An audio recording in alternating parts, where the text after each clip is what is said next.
আপনারা দেখতে পাচ্ছেন এই যে পানের গাছ লাগানো হচ্ছে। আপনারা অনেকেই জিজ্ঞেস করেন এবং জানতে চান যে পানের গাছ কিভাবে লাগাই। এই যে ছোট ছোট করে লাগানো হচ্ছে, এই যে সারি সারি একটু করে পানি এবং কাদার মিশ্রণ। একটু পানি দাও। হ্যাঁ, এই যে আমি একটু পানি ঢেলে দিচ্ছি। এই যে একটু একটু পানি একটু দিতে হবে।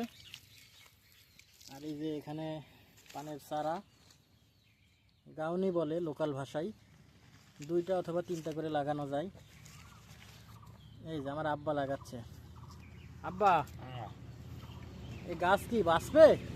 ইনশাল্লাহ আসবে, বেঁচে যাবে না? বেশি হবে, বেশি হবে।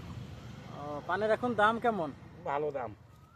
আগে তো দাম ছিল না খুব একটা, না? যে পান বিক্রি হয় 10 টাকা, এখন সে পান 30 টাকা। ও, এই যে আমাদের এই জায়গাটা নতুন এই বছর আবার লাগানো হচ্ছে। সুন্দরভাবে আপনাদেরকে দেখালাম। এই যে পানের চারা, এই যে একটু একটু করে পানি দিয়ে একটু নালা করা হয়।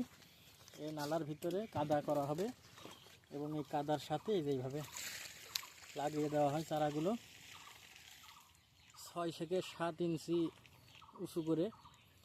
আর কিছুদিন পরে অথবা কালকে থেকেই এর মাথার উপরে আবার পানি দেওয়া লাগবে, না হলে মরে যাবে। যাই হোক বন্ধুরা, ভিডিওটি কেমন লাগলো আমাদেরকে কমেন্টে জানান। হ্যাঁ, ভিডিওটা কেমন লাগলো আমাদেরকে কমেন্টে জানাবেন। আর পান চাষের একদম শুরু বলা চলে, এটা গাছ লাগানো আপনাদেরকে দেখালাম। সবাই আমার পেজের পাশে থাকুন। আসসালামু আলাইকুম।